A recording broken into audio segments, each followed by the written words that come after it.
اور دوسرا سوال ہے لانگ کوشچن میں پوچھا گیا ہے، پہلے ہی والا دیکھیے، صنف شاعری کی مختصر تعریف کیجیے، جو شارٹ کوشچن میں پہلا دیا گیا ہے صنف شاعری یعنی کہ جو آپ کی جو یہ چیپٹر ہے اس میں جو صنف ہے یعنی مرثیہ، اس کی تعریف لکھنی ہے، مختصر تعریف۔ اور جو لانگ کوشچن میں کوشچن نمبر 1 دیا گیا ہے صنف مرثیہ سے اپنی تفصیلی واقفیت کا اظہار کیجیے، یعنی کہ صنف مرثیہ کے بارے میں آپ کتنا تفصیل سے جانتے ہیں اس کے بارے میں بتائیے۔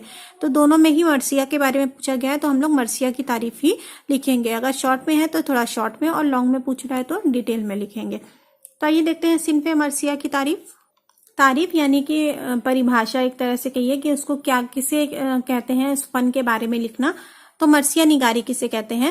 عام طور سے مرثیہ اس نظم کو کہتے ہیں جس میں کسی مرنے والے کا تذکرہ کر کے اس کا غم کا اظہار کیا جائے، یعنی کہ کسی مرنے والے کو اس طرح سے کے بارے میں بیان کیا جائے کہ جس سے غم کے طور پہ اس کو بیان کیا جائے اور اس کی یاد تازہ کی جائے۔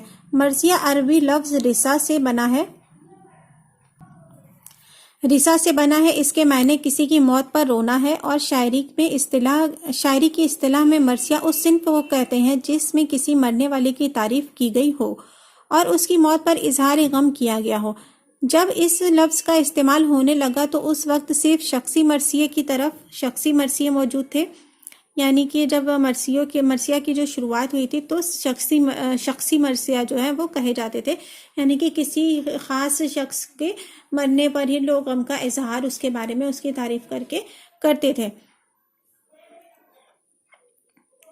واقعات کربلا سے متعلق جو بھی مرثیہ لکھے گئے وہ بعد میں لکھے گئے، یعنی کہ پہلے تو لوگوں کے بارے میں انڈیویجولی، یعنی کہ ایک آدمی کوئی مر گیا تو اس کے بارے میں، لیکن اس کے بعد کیا ہے واقعات کربلا، یعنی کہ کربلا کا جب واقعہ پیش آیا تو اس کے بعد واقعات کربلا پر جو ہے مرثیے لکھے جانے لگے، وہ بعد میں لکھے گئے۔ اردو شاعری میں اس کا رواج اتنا عام ہوا کہ جب مرثیے کا ذکر آئے تو ذہن شخصی مرثیے کی طرف نہیں بلکہ فطری طور پر کربلائی مرثیے کی طرف وہ منتقل ہو جاتا ہے، یعنی کہ جب واقعات کربلا پیش آیا اور اس پہ مرثیے لکھے گئے تو پھر شخصی مرثیے جو ہے وہ ایک طرح سے ختم ہو گئے۔ پھر جب مرثیے کی جب بھی بات آتی ہے تو میر انیس یا میر ظفیر ہی یاد آتے ہیں، اور ان کے کربلا کے واقعے پہ انہوں نے جو مرثیے لکھے ہیں وہی ذہن میں آتے ہیں۔ تو پھر مرثیے کی پہچان جو ہے وہ کربلا کے قصے سے ہی ہونے لگی، یعنی کہ مرثیہ کا مطلب کربلا کا جو واقعہ تھا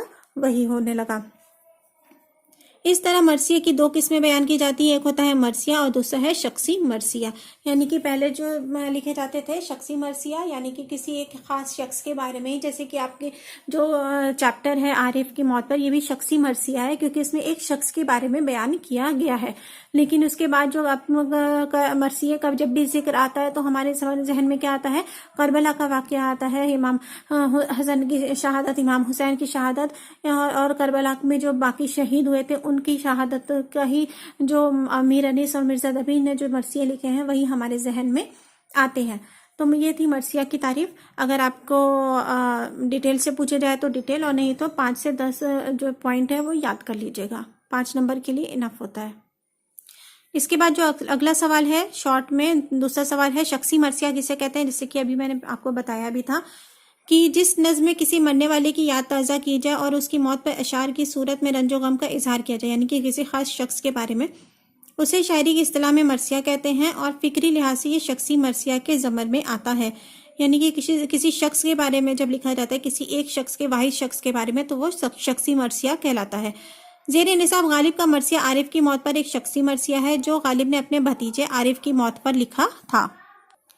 نیکسٹ کوشچن ہے غالب کے بچپن پر 5 جملے لکھے یا پھر غالب کے حالات پر روشنی ڈالی۔ دیکھیے شارٹ میں آپ میں آیا ہے کوشچن نمبر 3 شارٹ میں ہے غالب کے بچپن پر لکھنا ہے، اور کوشچن نمبر لانگ میں 2 ہے غالب کے حالات پر روشنی ڈالی، یعنی کہ دونوں میں غالب کی حالات زندگی آپ کو بیان کرنی ہے۔ تو یہ دیکھتے ہیں اس کا آنسر۔ تو اگر غالب کے بچپن پہ ایک سوال پوچھا جائے یا ان کے حالات، یعنی ان کی حالات زندگی پہ کوشچن کیا جائے تو اس کا یہی آنسر ہوگا، سیم آنسر ہے، یعنی کہ حالات زندگی، بچپن کے حالات زندگی کا ہی ایک حصہ ہوتا ہے، تو دونوں کا آنسر سیم ہوگا غالب کی زندگی کے جو ان کے حالات زندگی ہے اس کے بارے میں۔ تو یہ دیکھتے ہیں آنسر۔ غالب کی اصل نام مرزا اسد اللہ خان تھا، ان کی پیدائش آگرہ میں سن 1797 کو ہوئی۔ ان کے والد کا نام مرزا عبداللہ بیگ اور والدہ کا نام عزت النساء بیگم تھا۔ جب وہ 5 سال کے تھے تو ان کے والد کا انتقال ہو گیا تھا چنانچہ، یعنی کہ اس کی وجہ سے غالب کے چچا نے اسد اللہ بیگ نے انہیں اپنی سرپرستی میں لے لیا، یعنی کہ ان کی پرورش کی۔ ابتدائی تعلیم مکتب میں حاصل کی، مکتب یعنی کہ مدرسے میں۔ غالب کی شادی 13 سال کی عمر میں امراؤ بیگم سے ہو گئی۔ شادی کے فوراً بعد غالب دلی چلے گئے، کیونکہ ان کی جو بیگم تھی امراؤ بیگم، جو وہ کہاں کی رہنے والی تھی، وہ دلی کی رہنے والی تھی، اور وہیں سکونت اختیار کر لی، یعنی کہ پھر وہیں وہ سیٹل ہو گئے۔ سکونت اختیار کرنا یعنی کہ وہاں پہ سیٹل ہو جانا۔ دلی میں غالب مرزا نوشہ کے نام سے مشہور ہوئے، نوشہ یعنی کہ دولہا، کیونکہ یہ دلی کے داماد تھے، اس لیے یہ دلی میں کس نام سے مشہور ہوئے؟ مرزا نوشہ کے نام سے۔ اردو شعر و ادب کی دنیا میں غالب دہلوی کے نام سے مشہور ہوئے، اور دہلی میں 15 فروری سن 1869 میں ان کا انتقال ہو گیا۔ تو یہ تھی غالب کی حالات زندگی، یعنی کہ غالب کی زندگی کے بارے میں کوئی بھی کوشچن آئے، اب بس یہ پیراگراف کو لکھ دیجیے گا، اس کا آنسر کریکٹ ہوگا۔